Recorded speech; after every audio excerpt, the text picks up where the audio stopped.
Assalamualaikum warahmatullahi wabarakatuh. Bertemu dengan saya pada mata kuliah Statistika dan Probabilitas dengan materi ukuran gejala pusat dan letak.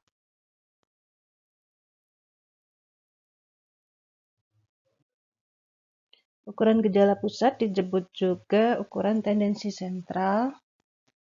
Ini selain menggunakan tabel distribusi frekuensi, kita juga menggunakan ukuran gejala pusat untuk memahami karakteristik atau sifat-sifat dari data yang ada.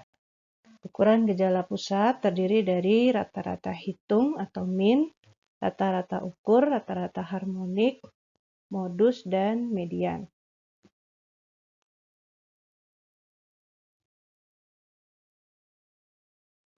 Rata-rata hitung atau means untuk data yang belum dikelompokkan atau ungroup data, yaitu data yang belum kita bagi menjadi kelas-kelas ya.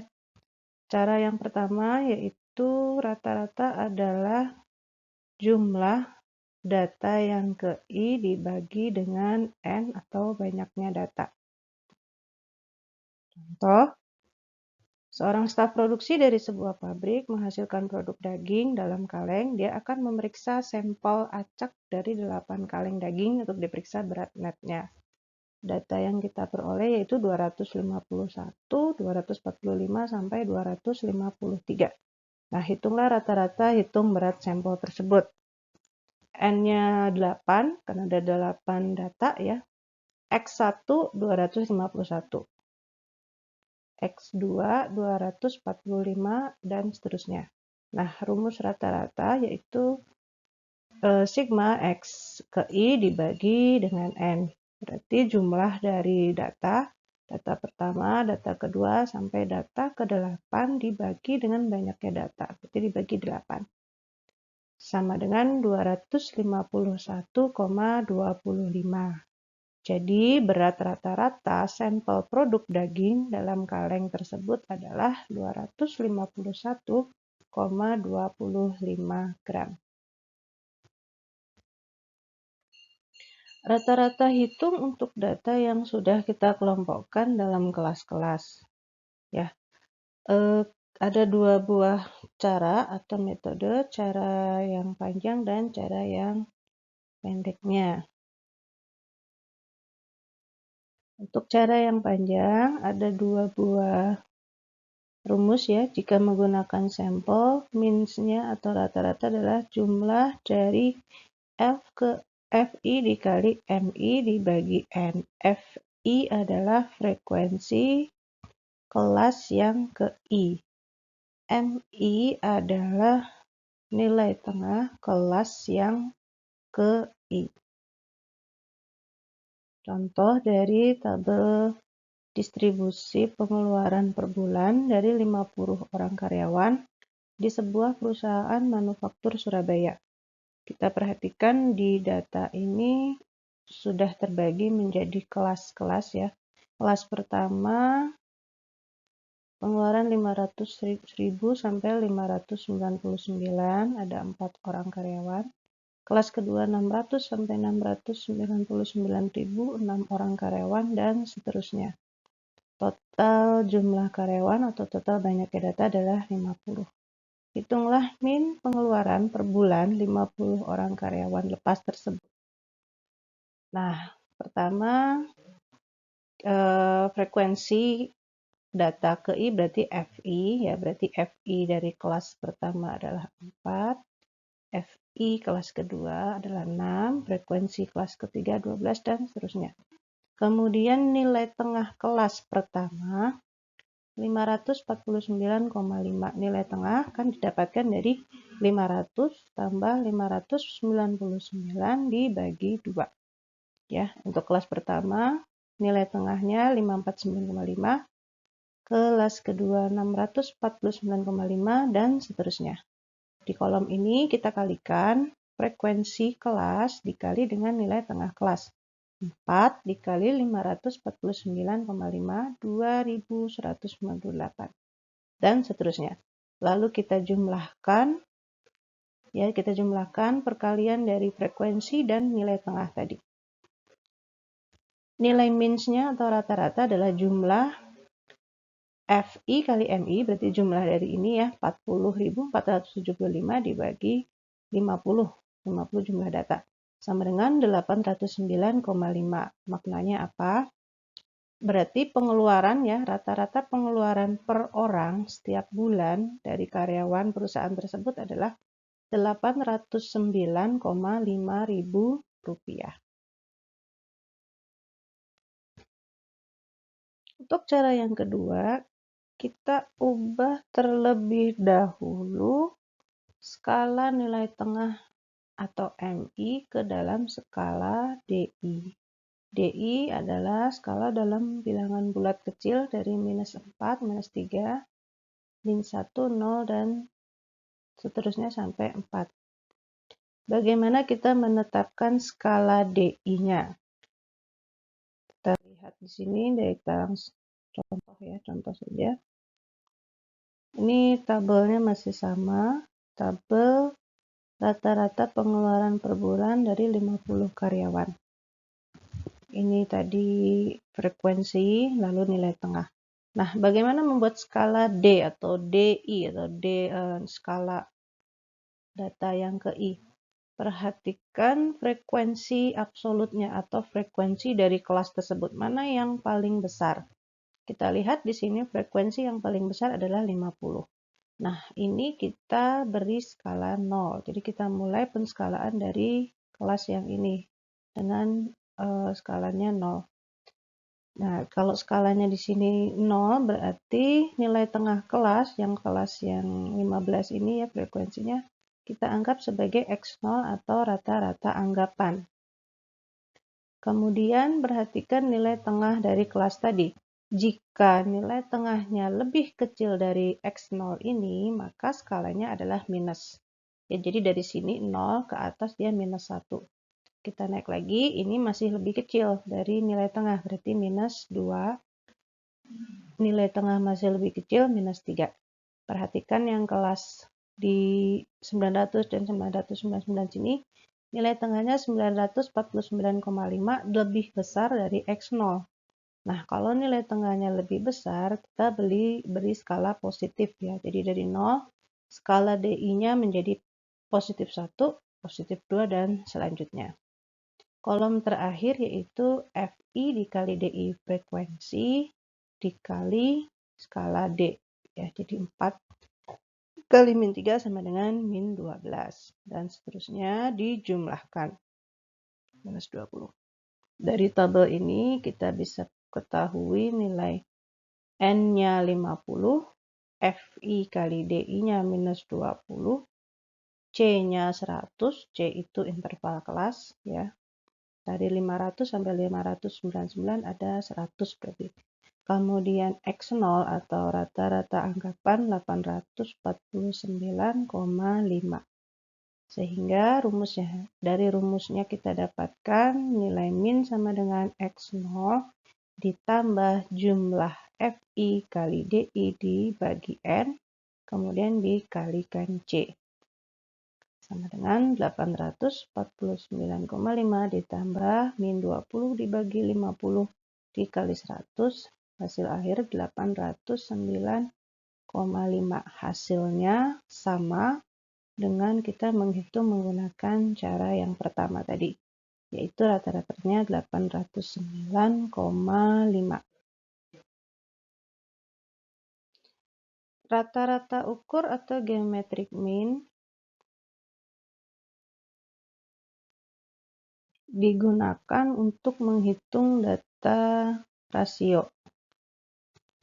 Digunakan juga untuk menghitung rata-rata laju perubahan seperti rata-rata pertumbuhan penduduk, pertumbuhan ekonomi, perubahan indeks ekonomi, kenaikan penjualan, kenaikan produksi. Nah, rumus rata ukur, kalau tadi cara yang pertama menggunakan logaritma log ya, nilai log. Kalau yang ini geometric mean-nya menggunakan cara setiap data kita kalikan data pertama kali data kedua kali data ketiga sampai dikali dengan data ke N di akar pangkat N atau banyaknya data. Jadi akar N, tuh, akar banyaknya data. Contoh, tingkat bunga deposito 5 tahun terakhir adalah 10, 12, 15, 17, dan 18%. Hitunglah rata-rata ukur tingkat bunganya. Kita lihat di sini X1-nya 10, X2 12, X3 15, X4 17, X5 18. Geometric mean-nya adalah akar 5 dari X1 kali X2 kali X3 kali X4 dan kali X5. Ya, jadi akar 5 dari 10 kali 12 kali 15 kali 17 kali 18. Rata-rata ukur tingkat bunga depositonya adalah 14,06% per tahun.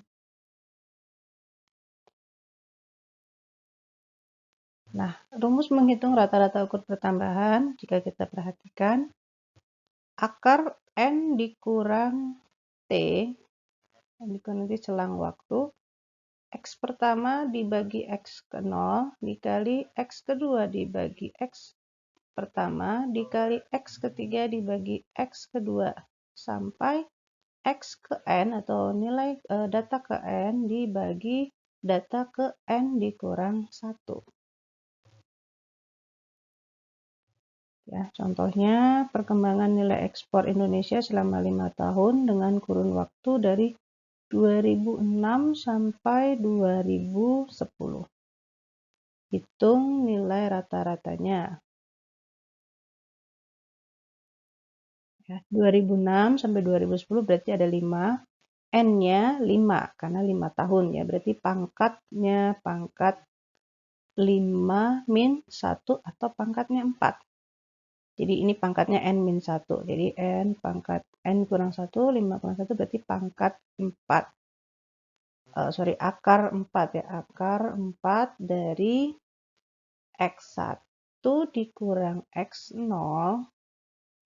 X1 dikurang X0. Mana X1-nya? X1-nya 1,1319,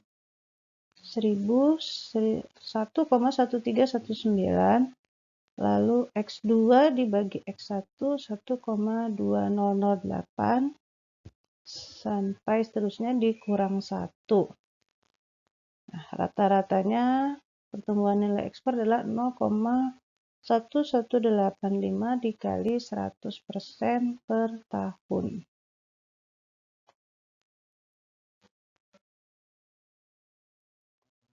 Rata-rata harmonis, banyaknya data dibagi dengan jumlah kebalikan nilai data. Dalam prakteknya, rata-ratanya digunakan mencari rata-rata nilai yang berbeda untuk sejumlah pengamatan yang sama. Misal, kita menghitung kecepatan rata-rata untuk jarak yang sama dengan kecepatan yang berbeda. Ini contoh soal.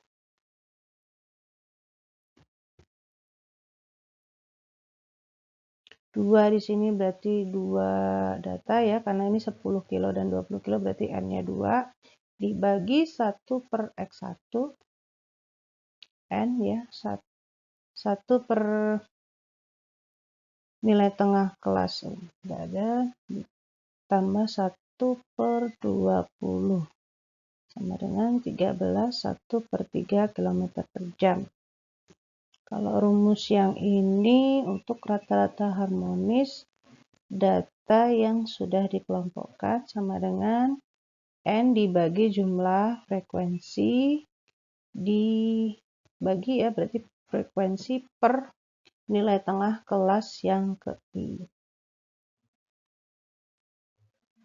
Ini contoh, kelas pertama frekuensinya 1, titik tengah 24,5, lalu kita kalikan semua ya, kemudian dijumlahkan, berarti jumlah FI dibagi MI adalah 1,20068, N-nya 70, dari rumus didapatkan N dibagi jumlah FI bagi MI, berarti 70 dibagi 1,20068 sama dengan 58,30.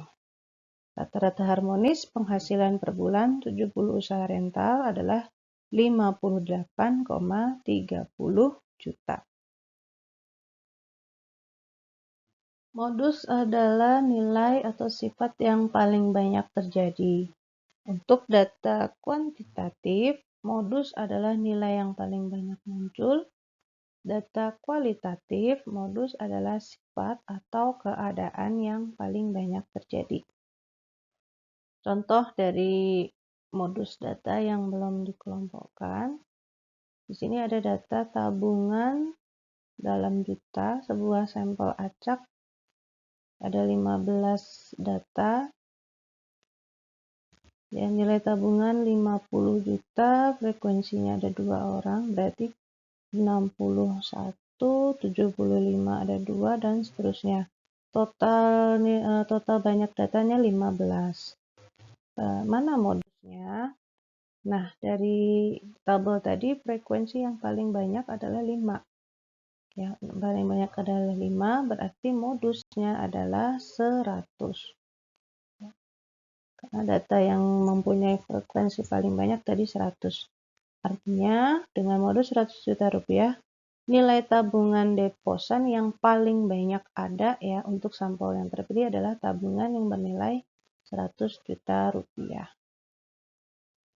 Modus untuk data yang telah dikelompokkan ada 2 tahap. Yang pertama, tentukan letak modusnya terlebih dahulu. Modus terletak pada kelas dengan frekuensi terbesar. Kemudian menghitung modus data berkelompok dengan rumus L ditambah D1 dibagi D1 plus D2 dikali C. L adalah tepi bawah kelas, D1 selisih frekuensi kelas yang terdapat modus dengan frekuensi kelas sebelumnya. D2 selisih frekuensi kelas yang terdapat modus dengan frekuensi kelas sesudahnya dikali C. Contoh soal, sebuah sampel nilai penjualan mingguan nominalnya dalam juta dari 60 penyalur barang antik di Kota Surabaya disajikan pada tabel berikut. Ya, di sini untuk kelas 10 sampai 14 juta ada 4 orang penyalur, 15 sampai 19 5 orang, dan seterusnya. Nah, dari frekuensi yang kita lihat sini, frekuensi yang paling banyak atau paling besar adalah di 20 ya. 20. Jadi ini kelas yang terdapat frekuensi paling besar atau kelas yang terdapat modusnya ada di kelas 30 sampai 34. Oke, jadi kelas ini adalah letak modus. Kemudian atasnya adalah D1, bawahnya adalah D2. D1 tadi apa? D1 adalah frekuensi yang terdapat kelas modus, ya kan? Frekuensi yang terdapat kelas modus dikurangi frekuensi sebelumnya. D2 frekuensi yang terdapat kelas modus dikurangi frekuensi sesudahnya. Ya kan? Frekuensi yang ada kelas modusnya kan tadi 20, atasnya kan 13 ya. Jadi 20 kurang 13 sama dengan 7. Lalu 20 dikurangi frekuensi sesudah kelas modus tadi, 20 kurang 10 adalah 10. L adalah 29,5. L tadi kan tepi bawah ya, tepi bawah kelas dari kelas yang ada terletak modusnya. C adalah 5. C tadi interval ya. Modusnya sama dengan L ditambah D1 dibagi D1 plus D2 dikali C, hasilnya 31,55.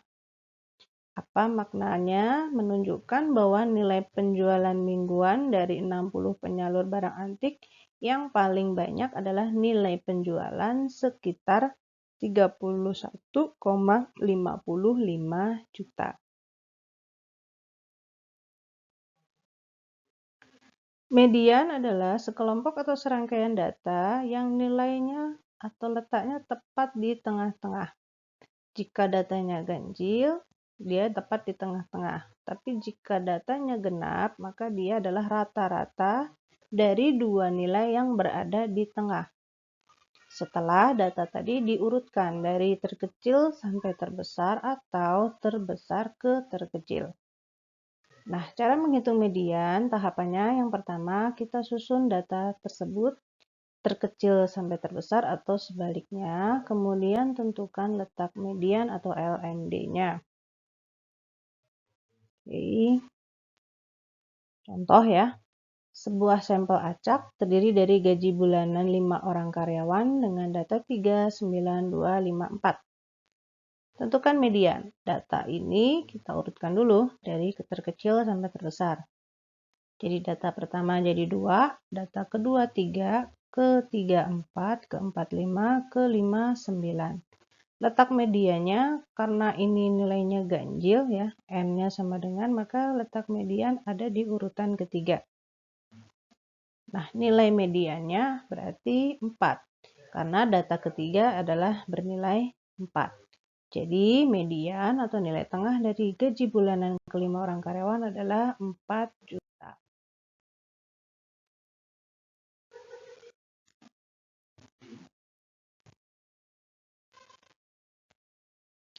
Untuk median data yang sudah kita kelompokkan, letak median ditentukan dengan rumus letak median sama dengan banyak data dibagi 2. Lalu menghitung nilai median, tepi bawah kelas L ditambah interval kelas C dikali J selisih antara letak median dengan frekuensi kumulatif pada kelas sebelum kelas terdapat median dibagi FM atau frekuensi absolut di kelas yang terdapat median dikali C. Jadi rumusnya bisa yang ini atau yang ini ya.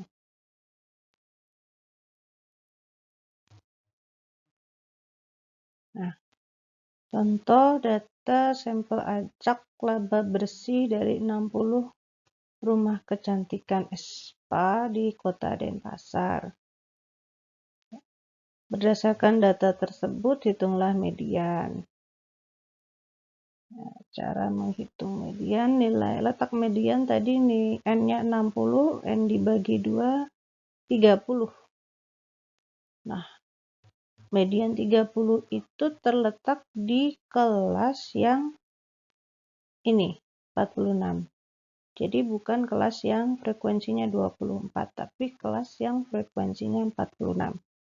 Karena 60 dibagi 2, 30. Ya, jadi kalau 30 ditaruh sini kan dia belum masuk ke frekuensi 30 karena kurang dari 30. Berarti kelas yang terdapat nilai median akan terdapat di kelas yang frekuensinya 46.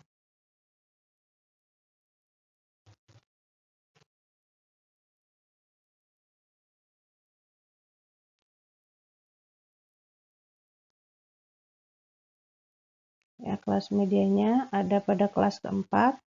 Kelas nyatanya adalah 19,5 sampai 24,5. Sehingga nilai median adalah 19,5 ditambah 30. 30 itu dari N dibagi 2 dikurang 24 ya dibagi 22 dikali interval kelasnya 5.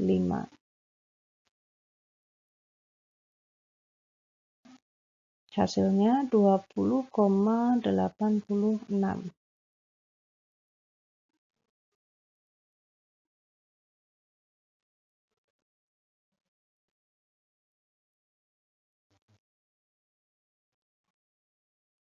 Ukuran letak suatu data adalah ukuran yang didasarkan pada letak ukuran tersebut dalam sebuah distribusi. Ukuran letak dinyatakan dalam praktil.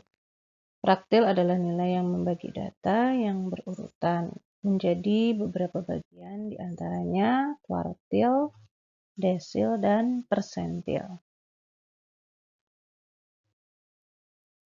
Kuartil adalah nilai yang membagi rangkaian data atau distribusi frekuensi menjadi 4 bagian yang sama. Dengan demikian akan terdapat 3 kuartil, yaitu kuartil pertama, kuartil kedua, dan kuartil ketiga.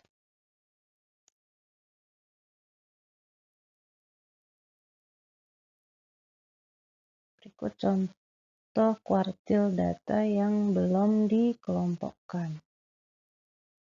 Tahapan perhitungannya, kita susun data dari nilai terkecil sampai nilai terbesar. Lalu menentukan letak kuartil adalah X dikali N tambah 1. X di sini maksudnya adalah kuartil keberapa. Ya, misalnya dari contoh ini, nilai deposito dari sampel acak 11 deposan. Kita sudah susun dari nilai terkecil ya 18, 19, nilai terbesarnya 36. Tentukan kuartil 1 dan berikan interpretasi. Kuartil 2 dan berikan interpretasi. Karena datanya sudah diurut, maka kita dapat langsung menentukan nilai kuartil 1 dan kuartil 2. N sama dengan 11, banyaknya data 11. X-nya 1 karena kuartil yang pertama. X dikali N plus 1 dibagi 4. 1 ditambah N-nya harusnya 11. Jadi 1 ditambah 11 tambah 1. 1 dikali 11 tambah 1 dibagi 4. 1 kali 12, 12 bagi 4, 3. Letak kuartil pertama ada pada data dengan urutan ketiga. Berarti kuartil pertama nilainya adalah 20 juta. Interpretasinya, dengan nilai kuartil pertama 20 juta, artinya kurang lebih 25% dari 10 sampel memiliki deposito yang nilainya lebih kecil dari 20 juta. Sisanya yaitu 75% memiliki deposito dengan nilai lebih besar dari 20 juta. Tentukan kuartil kedua. Kuartil kedua, X dikali N tambah 1 bagi 4. Karena yang ditanya kuartil kedua berarti X-nya 2. 2 dikali 11 tambah 1 bagi 4. 2 kali 12 dibagi 4 sama dengan 6. Kuartil kedua ada pada data urutan ke-6 dengan nilai 25 juta.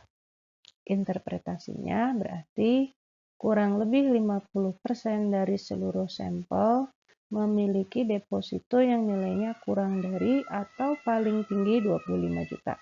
50%-nya lagi memiliki deposito dengan nilai lebih besar dari 25 juta.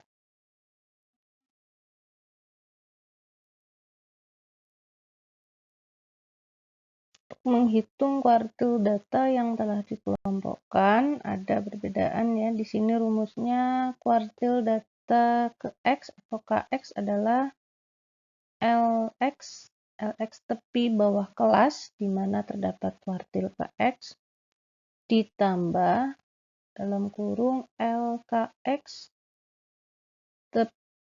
letak kuartil yang ke X dikurang FCX atau frekuensi kumulatif sebelum kelas terdapatnya kuartil ke X dibagi FKX frekuensi absolut kelas terdapat kuartil ke X dikali C.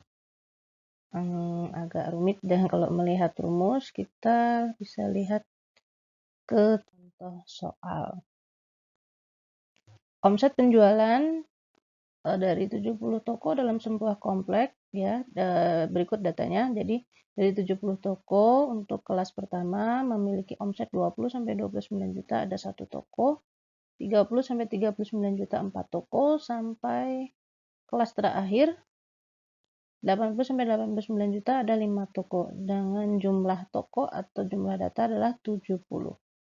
Hitunglah kuartil pertama dan berikan interpretasi. Kuartil ketiga, berikan interpretasi.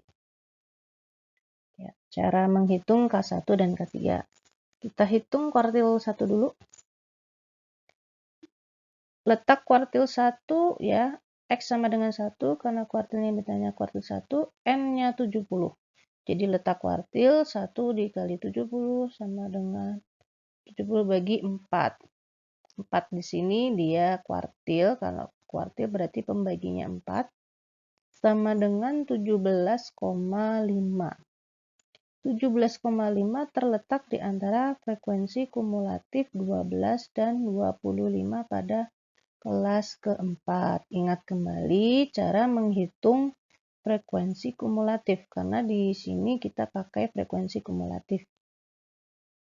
Ya, dari 0, frekuensi kumulatifnya 0 tambah 1 ini 1, 1 tambah 4 menjadi 5, 5 tambah 7, 12, 12, 13, 12, dan seterusnya. Jadi ada dua frekuensi, frekuensi absolut dan frekuensi kumulatif. Yang diperhatikan letak kuartil 1 terletak pada frekuensi kumulatif. Berarti kita tidak melihat di kolom frekuensi, kita melihat di kolom frekuensi kumulatif. 17,5 terletak antara 12 dan 25. Yang kolom frekuensi kumulatif ya. Nah, di frekuensi kumulatif ini kelasnya terdapat di kelas 50 sampai 59. Kita anggap kelas nyatanya adalah 49,5 dan 59,5. Kelas nyatanya adalah tepi bawahnya dan tepi atas kelas. Ini letak kuartil 1. Untuk kuartil 3 berarti X-nya sama dengan 3. 3 dikali 70 dibagi 4.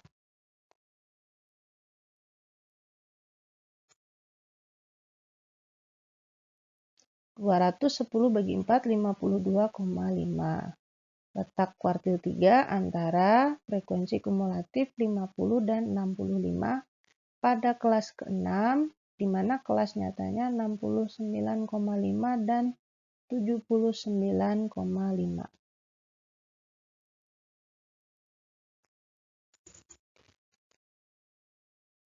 Mendapatkan L1 sama dengan 49,5,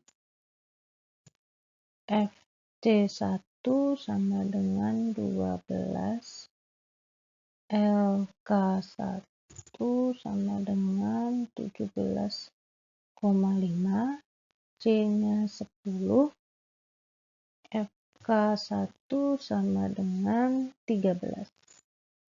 Kita masukkan ke dalam rumus. Kuartil pertama sama dengan LX atau 1 batas bawah kelas kuartil pertama ini. Tadi kan kuartil pertama letaknya di kelas yang mana? Lihat batas bawahnya. Ditambah L, banyak data ya. 70 dibagi 4. Karena dia kan kuartil 1, 1 kali 70 dibagi 4.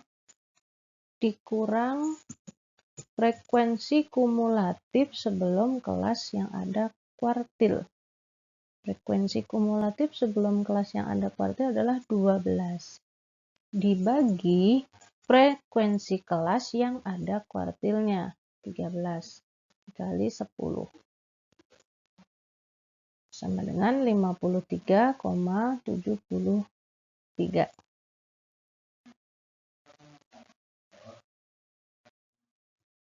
Untuk kuartil ketiga, ini batas bawah. Kita tentukan letak kuartil ketiga itu ada di mana dulu, lalu batas bawah yang ada kuartil ketiganya. Batas bawah kuartil ketiga L3 ditambah LK3. LK3 itu berarti 3, tadi kan kuartilnya ketiga. 3 kali 70 dibagi 4. 52,5 dikurangi Frekuensi kumulatif sebelum kelas yang ada kuartil 50 dibagi 15. Frekuensi kelas yang ada kuartilnya dikali 10. Hasil 71,17.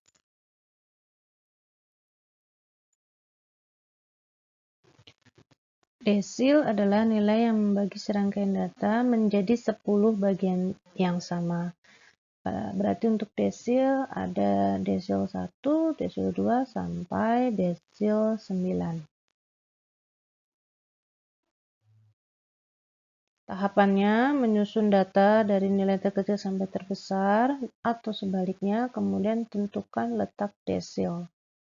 Desil ke X, L, dx atau letak desil yang ke X adalah X dikali N plus 1. Jadi kalau desil kedua berarti 2 dikali N plus 1 dibagi 10 karena ini desil.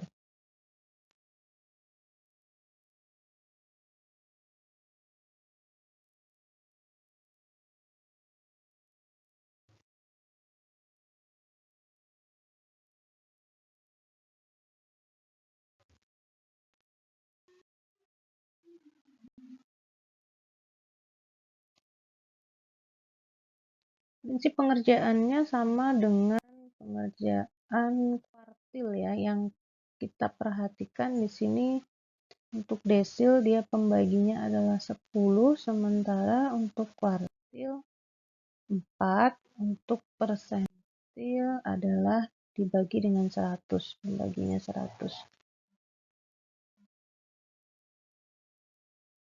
Oke. Secara rumus hampir sama.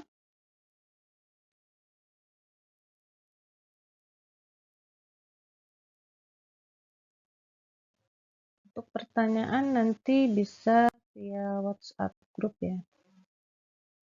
Terima kasih.